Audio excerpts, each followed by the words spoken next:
આજનો માણસ વેકેશન પડે એટલે ટાઢક મેળવવા માટે હિમાલય જતો રે, કાશ્મીર જતો રે, કુલુ જતો રે, મનાલી જતો રે. અરે ત્યાં ટાઢક ગોતવાની જરૂર નથી.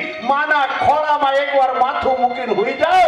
આ જેટલી ટાઢક છે એટલી હિમાલયમાં નથી. મારો બાપ હિમાલયમાં નથી.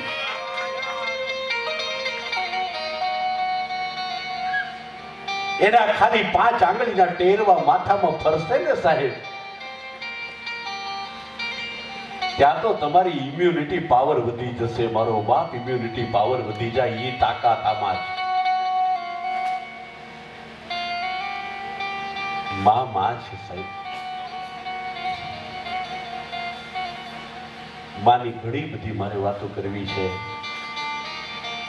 અંદરથી ધક્કા મારે છે વાતો. મારો બાપ, કારણ માં કોને કહેવાય સાહેબ? રાતે તમે જોઈ લેજો સાહેબ, તમે મોડા આવશો ને, આખો પરિવાર સુઈ ગયો હશે, કે માં નહીં સૂતી હોય. આખો પરિવાર સુઈ જાય, માં નહીં હુવે, માં તો જાગતી હોય. કારણ મારો દીકરો જો આવ્યો નથી.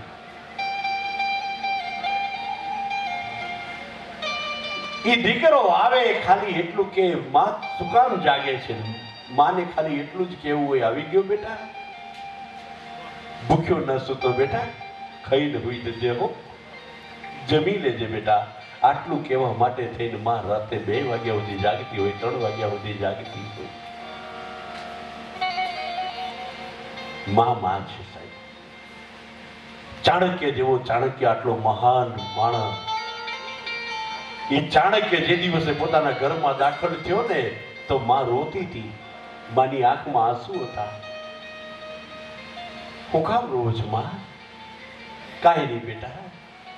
ના માં વાત કર, હું કામ રોવે છે?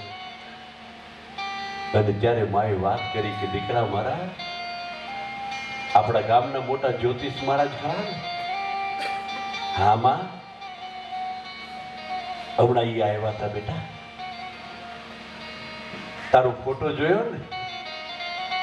એ જ્યોતિષ મહારાજ એમ કીધું કે તમારો દીકરો છે ને, જો દાંત કાઢે છે ને ફોટામાં, આ દાંત ઉપર જો નિશાન છે, એક દાંત ઉપર એવું નિશાન હતું. તમારો દીકરો બહુ મોટો માણસ થાય, બહુ મહાન બનશે. એમમાં એવું કીધું, પણ એમાં તારે રોવાની જરૂર ક્યાં છે? અને તઈ માએ કીધું કે દીકરા તું મહાન થાય એમાં મને વાંધો નથી, પણ મહાન થયા પછી દીકરો માને ભૂલી જાય છે ને બેટા, એટલે મને રોવું આવે છે. દીકરા મારા, કે તું મહાન થઈને મને ભૂલી તો નહીં જાય ને?